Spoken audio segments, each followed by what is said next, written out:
Assalamualaikum warahmatullahi wabarakatuh. Perkenalkan, nama saya Safina Nahda Ilmiah dengan NIM 430 dan teman saya Emilia Anggraini NIM 419. Di sini kami akan menjelaskan sedikit mengenai kejahatan terhadap harta benda.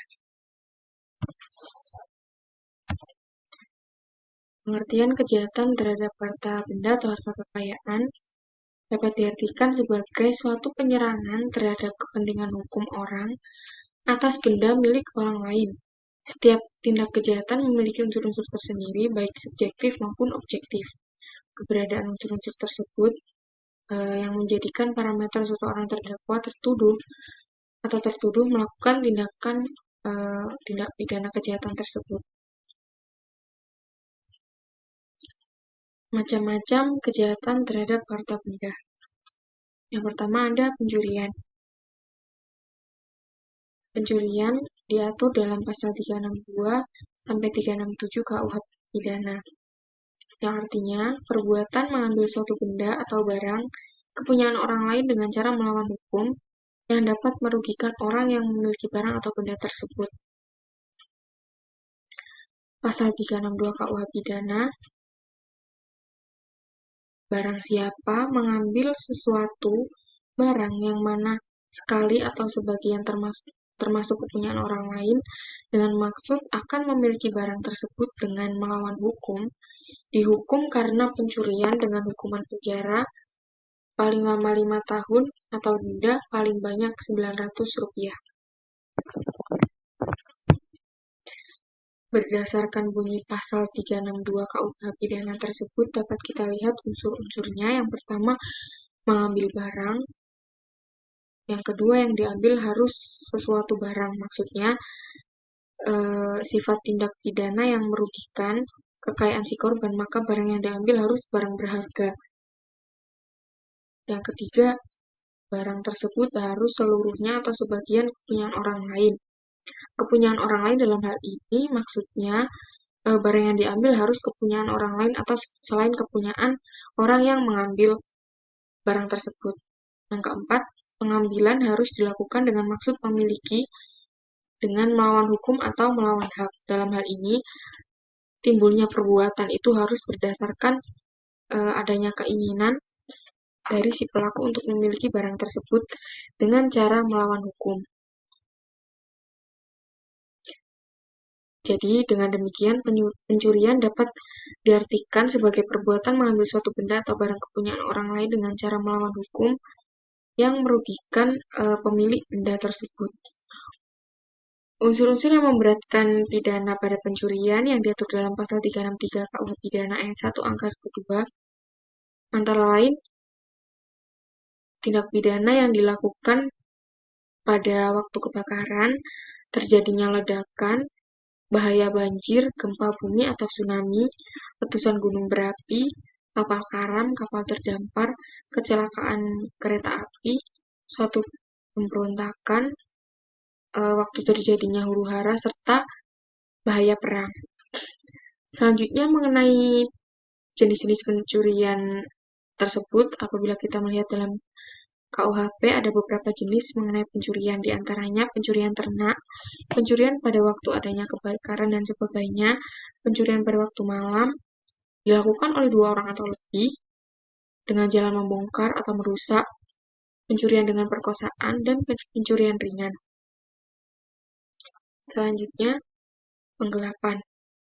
R. Susilo mengatakan bahwa kejahatan yang hampir sama dengan pencurian pasal 362.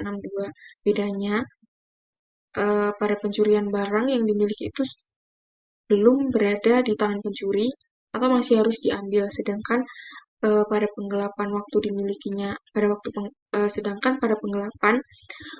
dimilikinya barang tersebut sudah ada di tangan si pembuat tidak dengan jalan kejahatan. Menurut pasal 374 Kitab Undang-Undang Hukum Pidana yang berbunyi penggelapan yang dilakukan oleh orang yang penguasaannya terhadap barang disebabkan karena ada hubungan kerja atau karena pencarian atau karena mendapat upah untuk itu.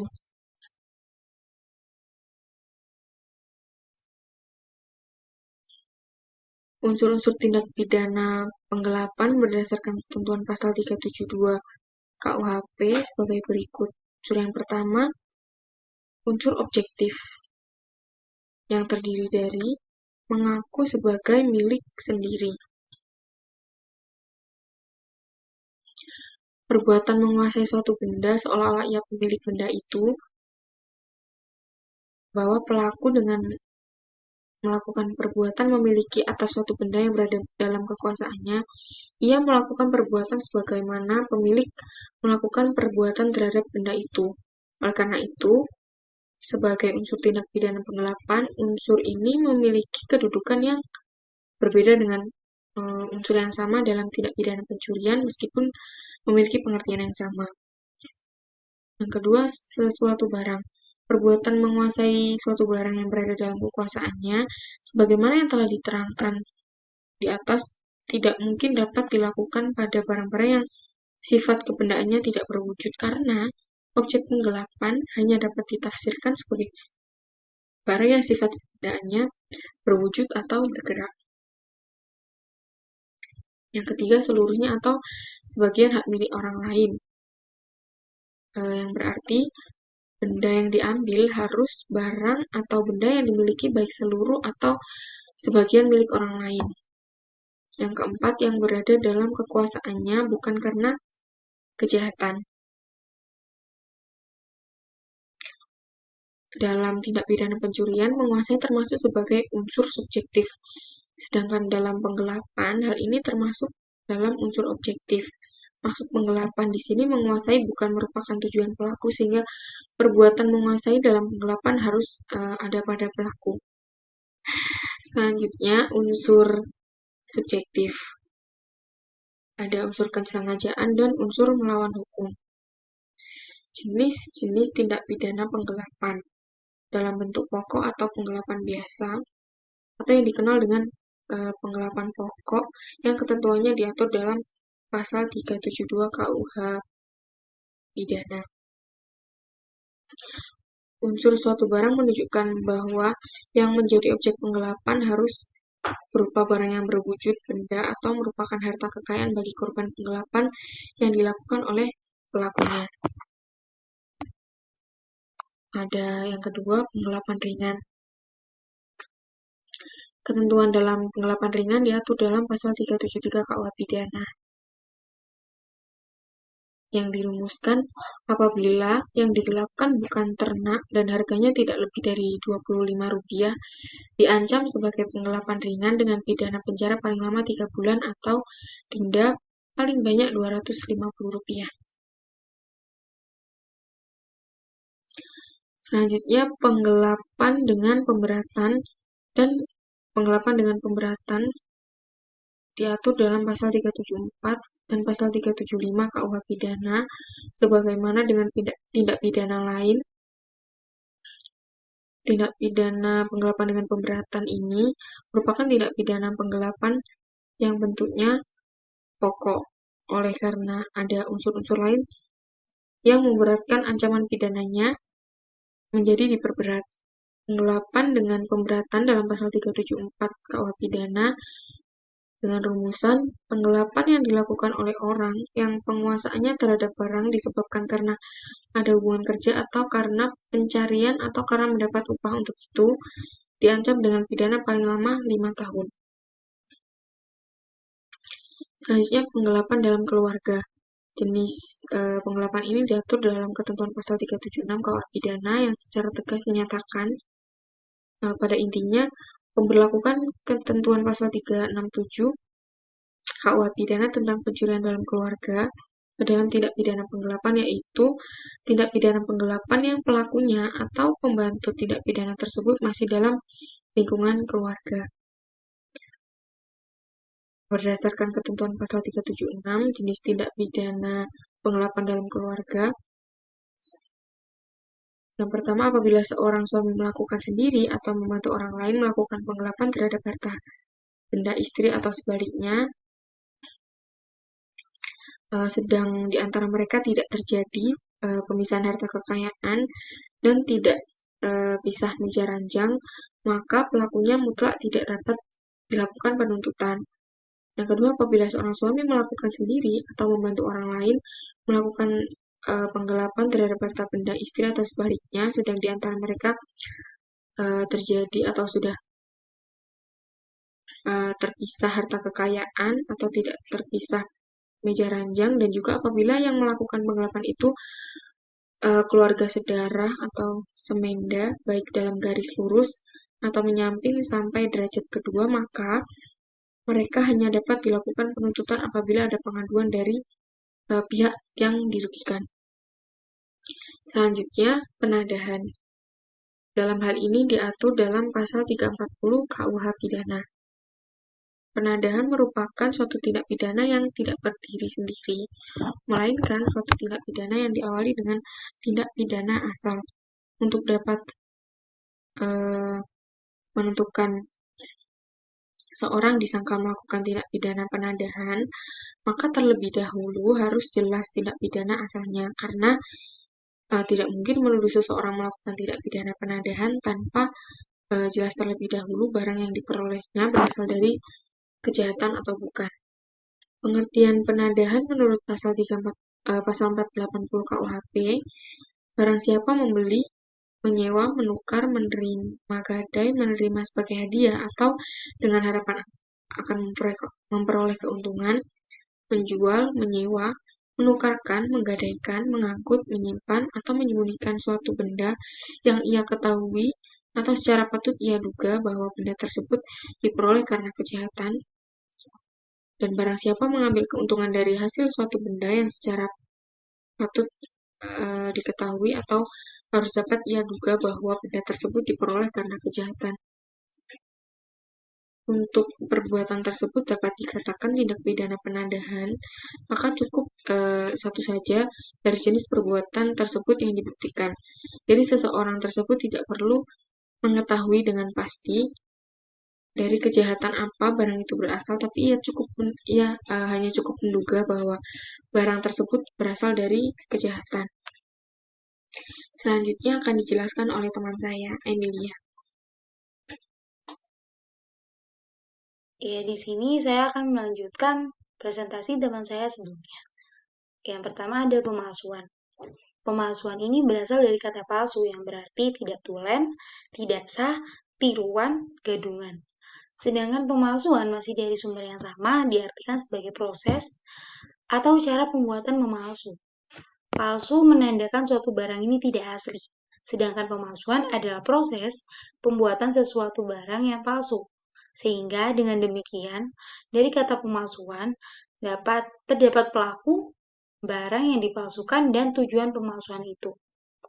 Kejahatan pemalsuan ini adalah kejahatan yang di dalamnya mengandung sistem ketidakbenaran atau palsu atas suatu hal atau objek yang sesungguhnya itu nampak dari luar seolah-olah benar adanya, padahal sesungguhnya bertentangan dengan yang sebenarnya. Nah, pemalsuan ini juga dapat diartikan sebagai suatu perbuatan yang disengaja meniru suatu karya orang lain untuk bertujuan tertentu tanpa izin yang bersangkutan atau ilegal dan melanggar hak cipta dari orang lain. Jadi jenis kejahatan pemalsuan yang dimuat dalam buku 2 KUHP ini dikelompokkan menjadi 4 golongan, yakni yang pertama kejahatan sumpah palsu terdapat dalam bab 9, kedua kejahatan pemalsuan uang terdapat pada bab 10, kejahatan pemalsuan materai dan merek terdapat pada bab 11, dan yang terakhir adalah kejahatan pemalsuan surat yang terdapat pada bab 12. Kemudian penggolongan tersebut didasarkan atas objek dari pemalsuan yang jika dirinci lebih lanjut lagi ini ada 6 objek kejahatan, yaitu yang pertama keterangan atas sumpah, kemudian yang kedua mata uang, dan yang ketiga uang kertas, kemudian yang keempat materai, yang kelima merek, dan yang terakhir adalah surat. Kemudian ada pemerasan yang sebagaimana diatur dalam pasal 368 KUH Pidana merupakan salah satu kejahatan yang cukup sering terjadi. Selain itu bisa terjadi pada siapa saja, kapan saja, dan di mana saja, termasuk di jalan sekalipun. Contohnya pemerasan yang dilakukan oleh pengamen jalanan di jalan umum ataupun angkutan umum. Berdasarkan hal tersebut, seorang dapat dikatakan telah melakukan tindak pidana pemerasan jika memenuhi unsur-unsur yang terdapat dalam pasal 368 ayat 1 ini. Yang pertama adalah unsur objektif, di mana terdapat memaksa. Yang dimaksud melakukan tekanan kepada orang, sehingga orang itu melakukan sesuatu yang berlawanan dengan kehendaknya sendiri. Yang kedua, dilakukan dengan kekerasan atau ancaman kekerasan. Itu adalah melakukan tekanan kepada orang lain, baik secara verbal atau secara fisik, sehingga orang itu melakukan sesuatu yang berlawanan dengan kehendaknya sendiri. Kemudian yang ketiga, untuk memberikan atau menyerahkan suatu barang yang seluruhnya atau sebagian kepunyaan orang lain. Berkaitan dengan unsur ini, penyerahan suatu barang dianggap telah ada apabila barang yang diminta oleh pemeras tersebut telah dilepaskan dari kekuasaan orang yang diancam tanpa melihat apakah barang tersebut sudah benar-benar dikuasai oleh orang yang terancam atau belum. Pemerasan dianggap telah terjadi apabila orang yang diperas itu telah menyerahkan barang atau benda yang dimaksud pada si pemeras sebagai akibat pemerasan terhadap dirinya. Kemudian ada unsur subjektif yang dimana dilakukan dengan maksud adapun. Yang diartikan dari ini adalah di dalam hal ini yang dimaksud untuk menggantungkan diri sendiri atau orang lain ialah si petindak sebelum melakukan perbuatan memaksa dalam dirinya telah ada suatu kesadaran atau suatu kehendak yang telah direncanakan untuk melakukan hal tersebut.